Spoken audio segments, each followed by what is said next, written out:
Saiu hoje no Wall Street Journal uma matéria sobre o Felipe Martins. Esse caso também está fedendo igual esgoto. Mais uma, já é a quarta matéria, salvo engano, da Mary O'Grady, que é a pessoa lá que cuida desses assuntos de América Latina. Então, ela é super informada sobre essa situação da ditadura brasileira. Então, deixa eu colocar aqui. Cadê o negócio? Daqui a pouco eu coloco. Nessa reportagem, vou botar logo aqui. Essa aqui, ó. Ela está perguntando, né? Será que o Brasil conseguiu se infiltrar na fronteira, no controle de fronteira dos Estados Unidos? Né? Será que realmente houve uma fraude? E nesse artigo da Mary O'Grady, ela fala, né, categoricamente que sim, que não foi uma fraude, foi não foi um erro, foi uma fraude mesmo. E, de fato, agora eu vou começar a me posicionar aqui agora, hein? Que rufem os tambores, que rufem os tambores. Vou começar a me posicionar. Eu considero que essa tese de que poderia ter sido um erro, essa tese me parece não apenas muito frágil, mas eu tendo a considerar essa tese impossível. Impossível. Eu considero impossível, hoje em dia, ter sido simplesmente um erro.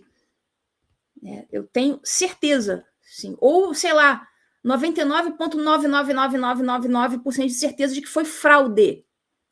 Eu não vejo possibilidade de ter sido um erro. Então, assim, essa coisa de, pode ter sido, mas, enfim, eu Ludmila, não sou desse time, certo? Vamos ver aqui, mas daqui a pouco eu vou falar sobre a troca de farpas, tal, do Dr. Chiquini com o Paulo Figueiredo. Segura aí.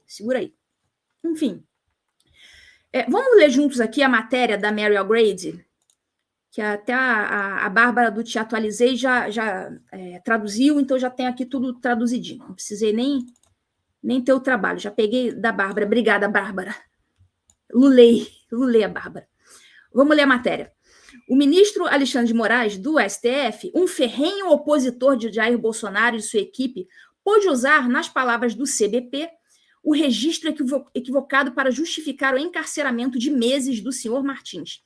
Essa prisão fez parte de um esforço de Moraes para pressionar membros do círculo íntimo do ex-presidente, a fim de condená-los, junto com seus assessores, por tramar um golpe de Estado contra o seu sucessor, o presidente Lula.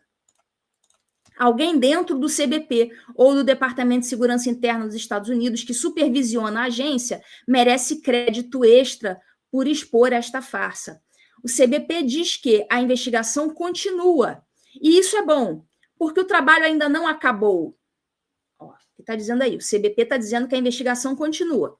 O caso tem... Olha aqui, presta atenção. O caso tem todos os indícios de infiltração estrangeira dentro do CBP.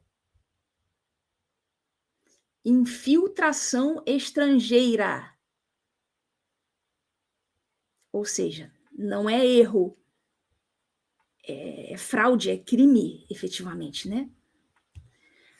Mas o público não saberá até descobrir quem invadiu o sistema da agência e inseriu o nome do senhor Martins com uma data de entrada falsa na página de histórico de viagens do site. E mais tarde criou o registro legal falso, conhecido como I-94. E também o porquê. Além disso, por que demorou tanto para corrigir o registro I-94 e por que a página de histórico de viagens ainda não foi corrigida. Bolsonaro perdeu a disputa pela reeleição em outubro de 2022. Antes e depois da votação, ele se queixou amargamente da falta de um processo para a auditoria do sistema eletrônico de votação. Mesmo assim, ele voou para os Estados Unidos no fim de dezembro de 2022 e assim renunciou voluntariamente ao cargo, não comparecendo à posse de Lula em 1º de janeiro de 2023. Em 8 de janeiro de 2023, durante um protesto pró-Bolsonaro em Brasília, vândalos invadiram o Supremo Tribunal Federal e o Congresso Nacional.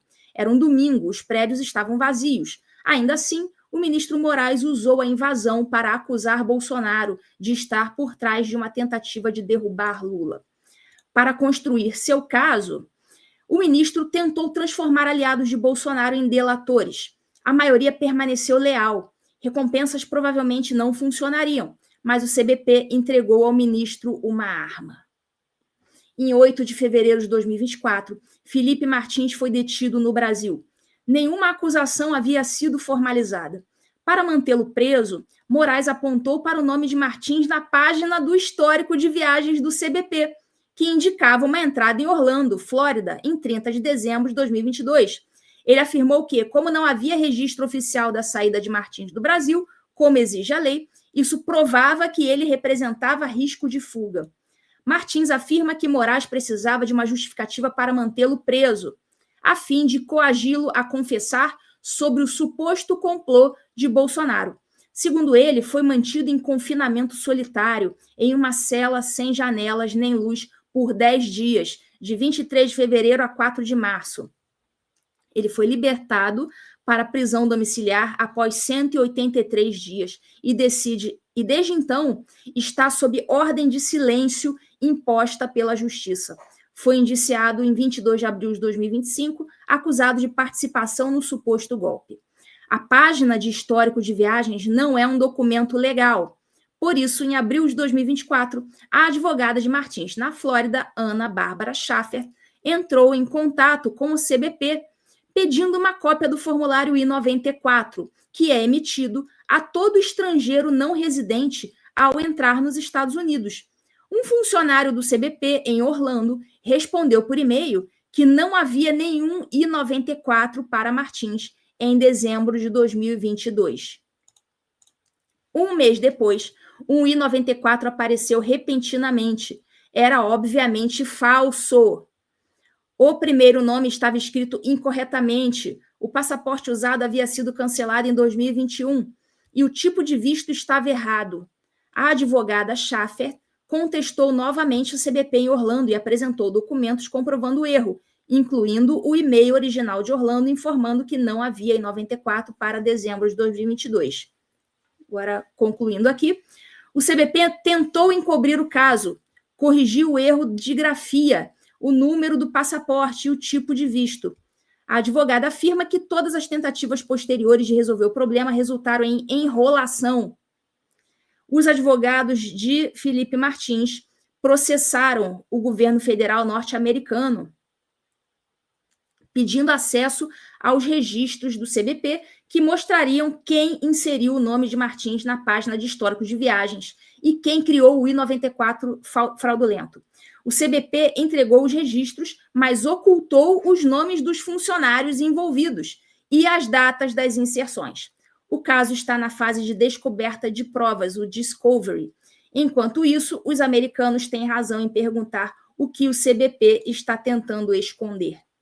Então, essa foi a matéria que saiu hoje no Wall Street Journal, da Mary O'Grady. Ela está super acompanhando esse caso. Então, para mim, não tem nem espaço para considerar que foi um erro, porque essa é a justificativa lá da PF, do Fábio Shaw, dizendo o governo federal, lá do Bolsonaro, tinha uma lista de passageiros, e a partir dessa lista, eles criaram esse Travel History e o I-94, mas isso é impossível, porque só uma lista de passageiros não tem a capacidade de fazer gerar o Travel History que vai fundamentar o I-94. Para criar isso, o sujeito tem que estar lá pessoalmente, pegar o passaporte dele e botar lá no leitor, tem que ler lá, sei lá, a digital dele, a íris do olho, o raio que o parta. Mas não tem como fazer isso com listinha de passageiro do Bolsonaro. O Felipe tem que passar ele mesmo, em pessoa, ali pelo leitor, vai ter que passar o passaporte dele ali fisicamente. Então, não tem como isso ser erro. E, do nada, aparecer tempos depois, meses depois, uma entrada e ainda com tudo errado. Então, ali, claramente, foi algum trapalhão tentando criar ali alguma coisa para o Felipe. Aí eu já não posso dizer, né, quem seria o mandante. A gente pode até cogitar quem se beneficiaria deste erro, já que ele estava sendo acusado. mas a gente não pode ainda dizer quem foi o mandante, isso com certeza está sendo investigado. Então, essa tese de que foi erro, certamente, é uma tese que me parece muito frágil. O Martin De Luca, o advogado do Trump, ele se manifestou também sobre essa reportagem de hoje no X.